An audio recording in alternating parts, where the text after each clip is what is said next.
Mine is always going to be Ministry of Darkness, Undertaker. Oh my goodness. I remember. And that's all I've been watching. I couldn't believe it what I was seeing when he was trying to sacrifice. Yo, when that nigga puts Austin on a fucking cross on Monday Night Raw on cable network television, I look, but yo, so we watched that. What did we watch the other day? We watched a Raw. It was the Raw going into SummerSlam, 98, which was the Highway to Hell, which was at the Garden. Yeah. And literally the two Raws, so the two Raws back to back were just wild because the first one, Austin came in, drove in the hearse, came in the ring, was like, Undertaker, you guys at the end of the night, and we got it's on site. Then Austin comes out, so then fucking Kane impersonates fucking Taker. So they literally, like, detailed is wild. They literally drew on Undertaker's tats. Like, you couldn't tell the difference until he turned around. And it was Kane. And his mask was on. So it was wild. And then Austin beats him up, throws his ass in the hearse. And then when Austin went to go pull the fucking car driver door, fucking Taker's sitting in the driver's seat and drives off with Kane. And I'm like, what?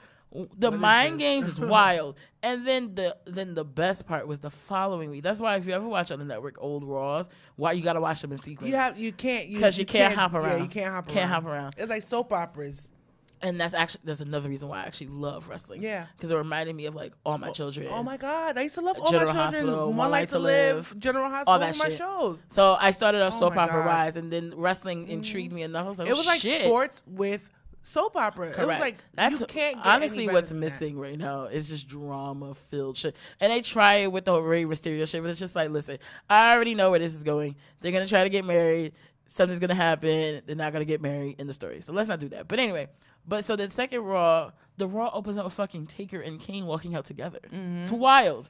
And Vince comes in and he's just like, oh, am I a friend or a foe? You got to the end of the night to tell me, And then these guys, like, fast forward to the end of the show, and fucking Taker comes in the middle of the ring, and then Vince is in the ring, and they're going back and forth, and Taker's like not with the shits, literally. But right before then, actually, Druids had came out with a casket.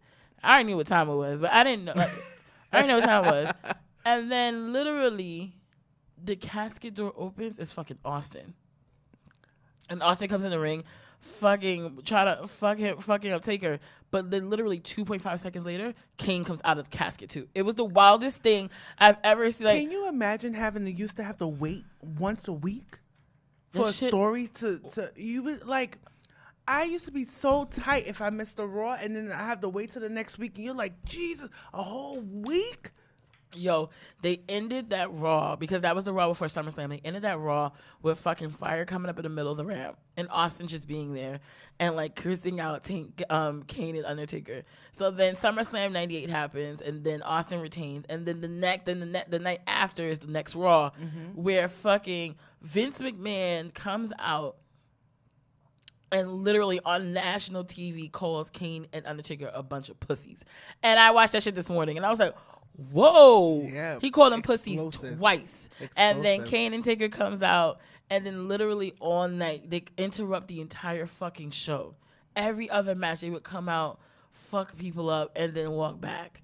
Fuck people up and walk back. So like, I always love those things, but Taker for me is just the epitome of like my childhood. Like, he's definitely one of the pillars of wrestling from my childhood. 100%. So, but Ministry of Darkness was I just loved it because that was low key a storyline for like 2 years, solid.